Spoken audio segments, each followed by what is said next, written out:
विघ्नेश्वराय वरदाय सुरप्रियाय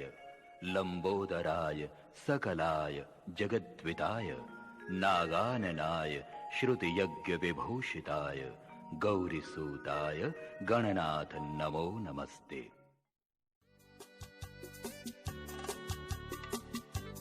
नमस्कार। गुलाब भोसले मित्र परिवाराच्या वतीने आपणा सर्वांना सप्रेम जय महाराष्ट्र।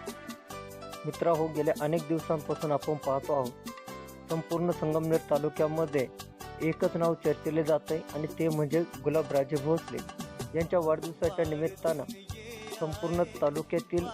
सर्व मित्रपरिवार अगदी कुठल्याही पक्षाचा कुठल्याही संघटनेचा असला तरी तो फक्त याच नावाने सध्या चर्चेत येतोय,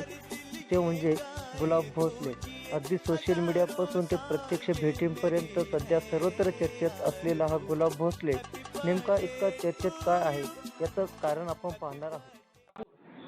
पठार भागातील बिरेवाडी सारख्या छोट्याशा गावातील असलेला हा कार्यकर्ता अगदी सुरुवातीपासूनच समाजकार्याची आवड आणि त्यामुळे समाजात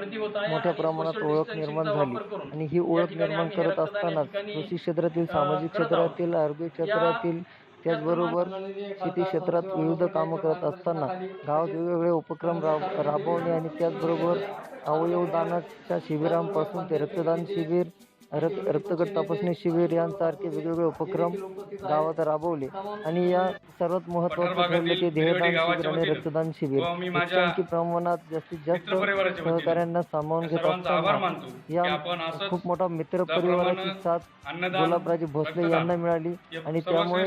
पठार भागातील सर्वत्र त्यांचं कौतुक होत आहे आणि या कार्याला जोड मिळाली त्यांचे मित्र परिवार, त्यांचे मार्गदर्शक आणि हितचिंतक यांच्यामुळे गुलाबराजे भोसले यांना सामाजिक कार्यात खूप उत्तरोत्तर प्रगती होत गेली आणि कट्टर हिंदुत्वाचा पुरस्कर्ता म्हणून ओळख असणारे गुलाबराजे भोसले यांनी वेगवेगळ्या काम करत असताना साकूरमध्ये वेगवेगळे सामाजिक उपक्रम राबवत असताना वेगवेगळ्या समस्यांवर देखील आपले तडाखे हाणले आणि वेगवेगळ्या आंदोलनांमध्ये नेहमी पुढाकार घेतला आणि भाग घेत राहिला आणि या आंदोलनामध्ये भाग घेत असतानाच स्वखर्चाने अगदी रस्ते बुजवणे असतील, टोल नाक्याचे आंदोलन असेल किंवा वेगवेगळ्या सर्व आंदोलन पवित्रा घेत सामाजिक कार्याचा ठसा उमटवण्याचं काम गुलाबराजे भोसले यांनी केलं। शेतकऱ्यांसाठी सर्वात महत्त्वाची जी होती ती चारा छावणी, ती चारा छावणीसुद्धा बाबासाहेब कुटे यांच्या माध्यमातून आणि सहकार्याने गुलाबराजे भोसले यांनी राबवली आणि महाराष्ट्राच्या धर्तीवर संगमनेरमध्ये सुद्धा सत्तेत न्याय हवा म्हणून देखील वेळेला इथल्या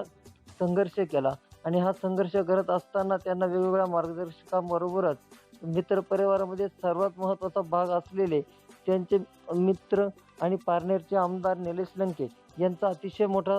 सहभाग त्यांना मिळाला, सहवास त्यांना मिळाला आणि त्यांच्याच सहकार्याने आजी माजी खासदार आणि असलेले लोकप्रतिनिधी यांचा देखील खूप मोठा पाठिंबा त्यांना मिळत गेला आणि या पाठिंब्याच्या जोरावरच त्यांना खूप मोठा मित्रपरिवार संगमनेर तालुक्यात मिळत गेला। या मोठ्या मित्रपरिवारामुळे कुठल्याही अडचणींना सामोरं जाण्याची ताकद गुलाबराजे भोसले यांच्यामध्ये निर्माण होत गेली आणि सामाजिक कार्यात त्याचा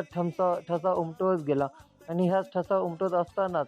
आपली 80% समाजकारण आणि 20% राजकारण ह्या धर्तीवर गुलाबराजे भोसले आजही उत्तरोत्तर प्रगतीकडे जात आहेत। या प्रगतीकडे जात असताना वेगवेगळ्या अडचणी येतात, अनेक समाज कंटक देखील भेटतात, परंतु या सर्वांवर मात करत गुलाबराजे भोसले हे पुढे जात आहेत आणि येणाऱ्या काळात नक्कीच त्यांच्यासाठी उज्ज्वल साथ आणि उज्ज्वल दिन भेटणार आहेत। धार्मिक, शैक्षणिक, कृषी क्षेत्रातील कामाबरोबरच त्यांचे असणारे राजकीय क्षेत्रातील वजन हे त्यांची जमेची बाजू असल्याने त्यांची सर्वत्र संगमनेर तालुक्यात चर्चा होत आहे। अगदी मोठ्या कार्यकर्त्यांना आणि पुढाऱ्यांनाही लाजवेल असे त्यांचे कार्य आहे। धन्यवाद। जय हिंद, जय महाराष्ट्र।